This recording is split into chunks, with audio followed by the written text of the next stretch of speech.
What an absolute disaster this has turned out to be. I can't believe I was so stupid to fall for such a moronic human being. And now look at me. I am to waste away in this disgustingly empty city that he has left me with. I fell for one human, and I turned him, and look what it did to me. That selfish moron. He has changed almost every single individual in this town. Now I have idiot vampires feeding upon whatever blood is left in this forsaken place. And what is to become of me? How am I to be fed? Well, the good part is I've killed off almost all of them. But now there's not a drop left. I have been starving. I thought that maybe I could have stayed here longer. I could have made a life here for at least a century, maybe two if I could play my cards right, but sadly there's nothing left here, and I don't foresee any visitors bothering to show up.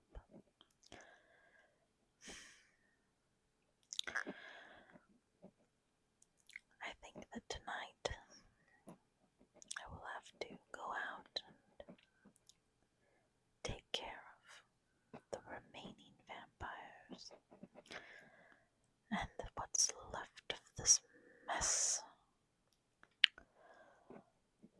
And after that, I will have to leave, but I'm so weak.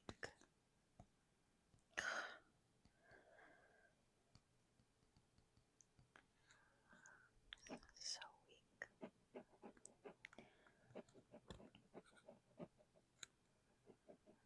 I can't stand the thought of taking on the remaining killings without a drop.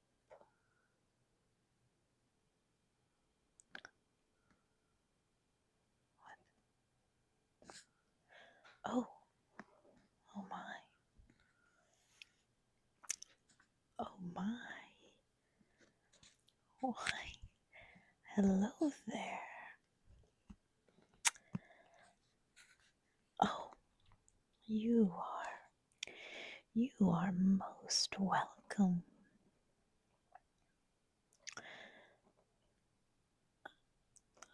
I excuse my surprise. I was not expecting visitors today, but by all means, where have you come from?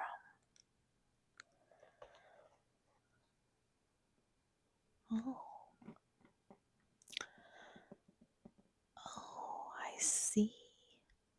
Well, as I said, you are most welcome. The night outside is very dark and I know very unwelcoming.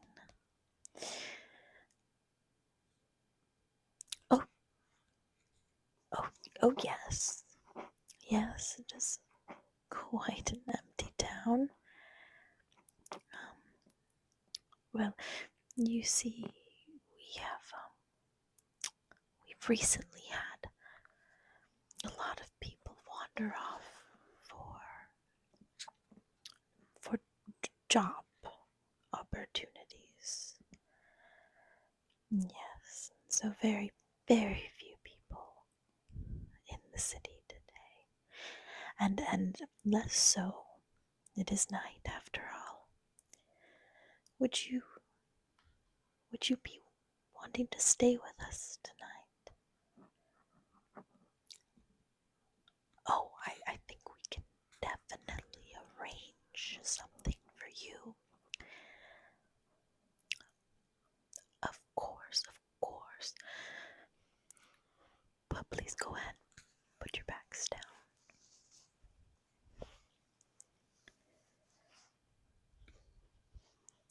And of course, yes, your coat. Yes, go ahead and hang it up. Yes, you are most, most welcome. Oh,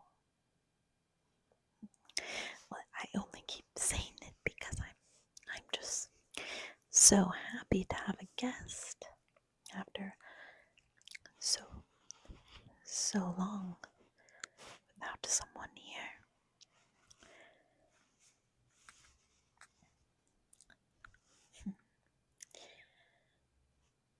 I poor you arriving in an unknown town alone in the middle of the night.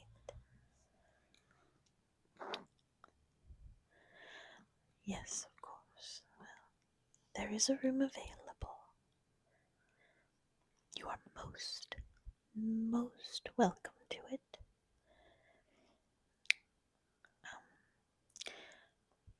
Yes.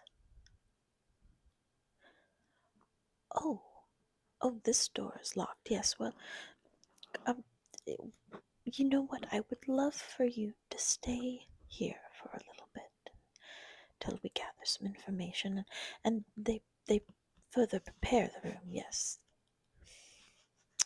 Well, we like our guests to be very comfortable.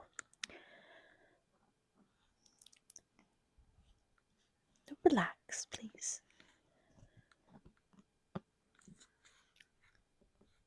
There you are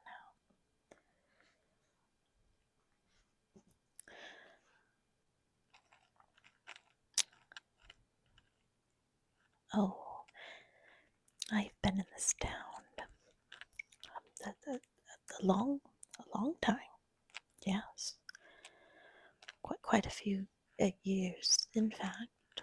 hmm I very much enjoy it. Yes, I started the inn, and aside from tonight, we've been quite busy, and I do still have some visitors, of course, of course. hmm Sleeping, all tucked away, nice and tight tonight.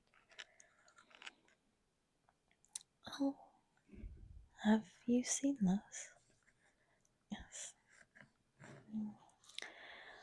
One of my favorites. Oh, have you read it before? No. Oh my. Well, while we wait for your room to be ready, I would love to share one of my favorite chapters with you. Let's see. Here we go. Now, if you haven't read this before, here we have the quite annoying, detestable Van Helsing putting his nose where it doesn't belong. And then Dr. Seward's diary tells the tale of a young lover come back from the dead.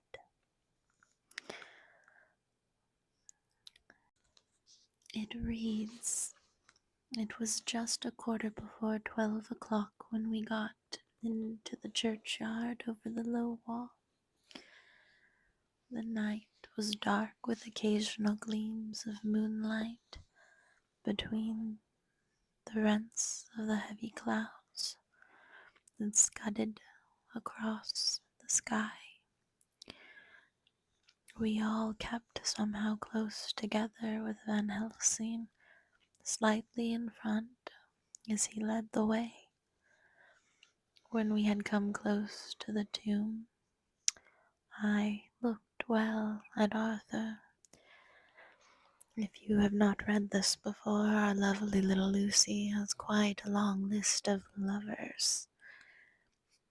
I think Arthur is her favorite, for I feared that the proximity to a place laden so sorrowful a memory would upset him, but he bore himself well. I took it that the very mystery of the proceeding tended in some way to counteract his grief.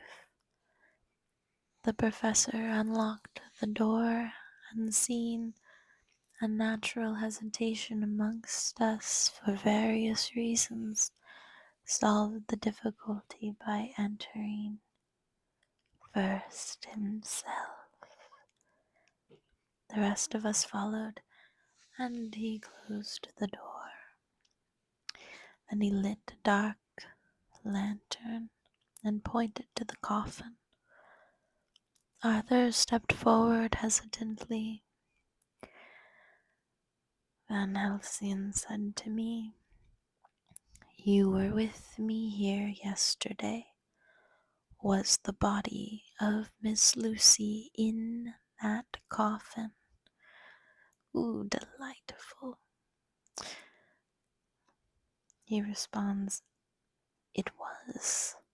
And the professor turned to the rest, saying, "You hear, and yet there is one who does not believe with me." He took his screwdriver and again took off the lid, the coffin. Arthur looked on, very pale but silent. When the lid was removed, he stepped forward. He evidently did not know that there was a leaden coffin, or at any rate had not thought of it. When he saw the rent in the lead, the blood rushed to his face for an instant, but as quickly fell away again, so that he remained of a ghastly whiteness. He was still silent. Van Helsing forced back the leaden flange, and we all looked in and recoiled. The coffin was empty. Oh, it's delightful. But maybe a little spooky, I guess. Anyways, imagine that. Listen to the night here described. It seemed fresh and pure in the night air after the terror of the vault. How sweet it was to see the clouds race by and the brief gleams of moonlight. Tell me, why would you want to be in a tomb if it was such a beautiful night outside? That makes no sense. Of course, Lucy would go for a walk. Again, I know, but it is understandable. Never did tombs look so ghastly white, never did cypress or yew or juniper so seem the embodiment of funeral gloom. Never did tree or grass wave or rustle so ominously. Never did a bough creak so mysteriously. And never did the faraway howling of the dogs send such a woeful presage through the night. This is my favorite part.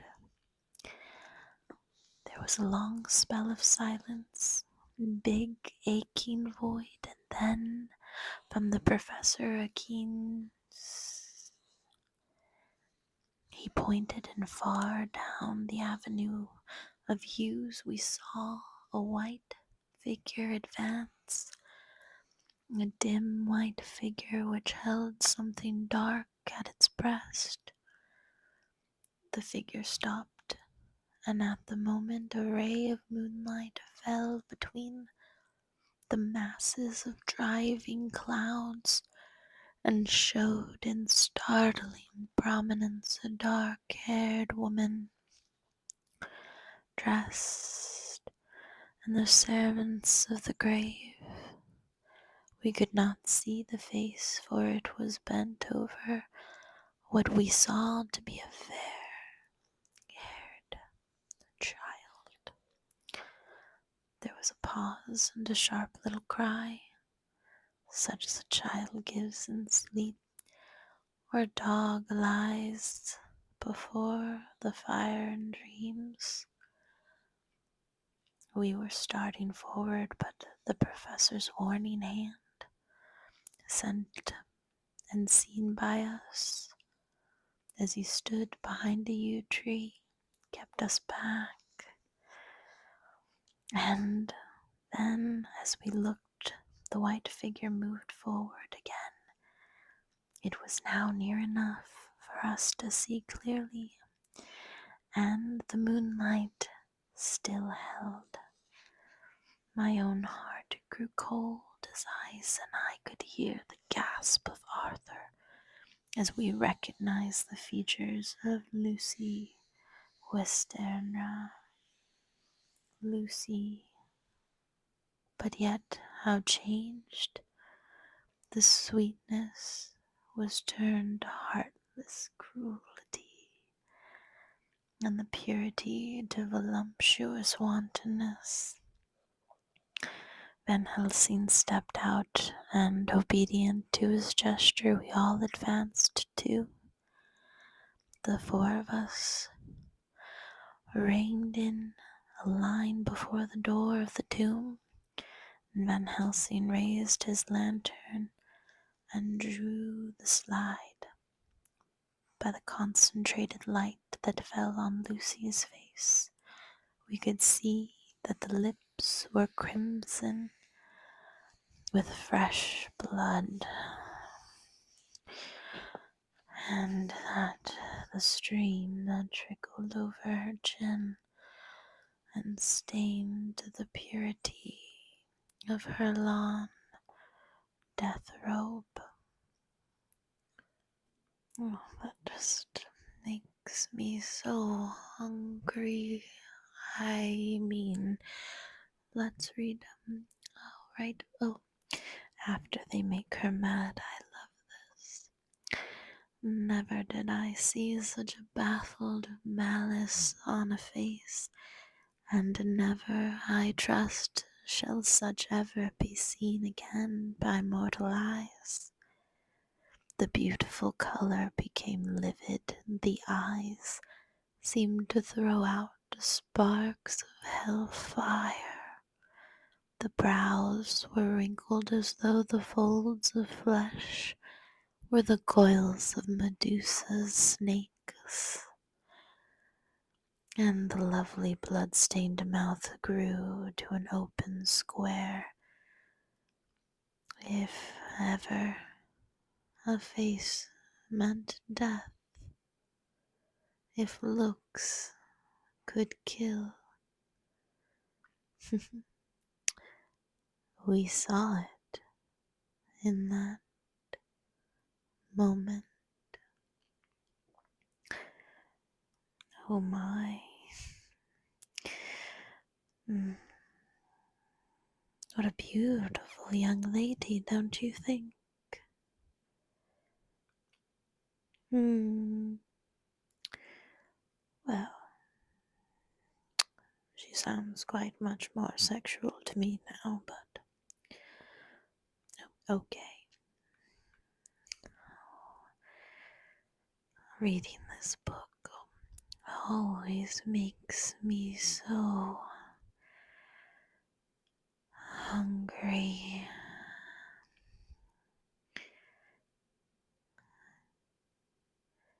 I'm starting to see in your face that you are picking up on some of the odd things that I am saying.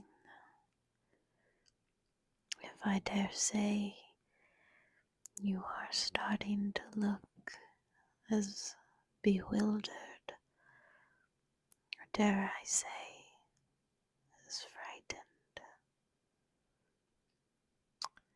as these characters in our lovely book. Now, please calm yourself. I always find it so frustrating. You mortals are so fragile. Hmm. You mortals are constantly always focused on survival. Hmm. What a life to live.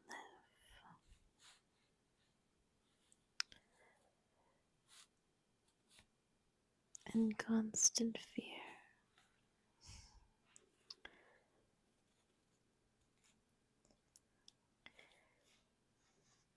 in constant worry of the inevitable,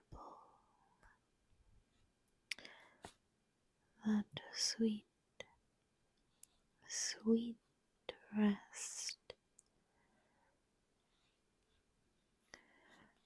the beautifully disguised sister to the precious life that you mortals are so quite obsessed with. I promise you now, my young mortal one, you will enjoy your time with me.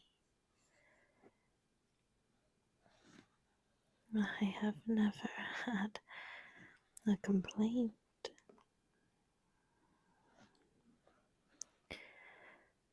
but then again, not many remain in my wake. Please stop trying the door. There is no one here, and consequently, anyone out there that you encounter would be much less merciful than me.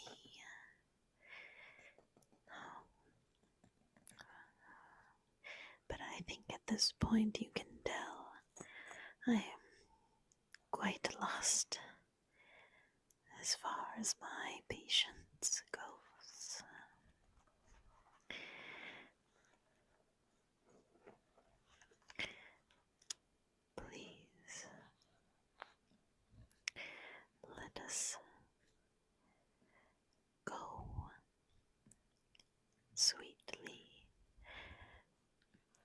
and quietly into this night. I can at least promise you this. Once you have been kissed, excuse the term, but once you have been kissed by me, I can promise you that it is a kiss that you will never forget. That's right. We are calm now.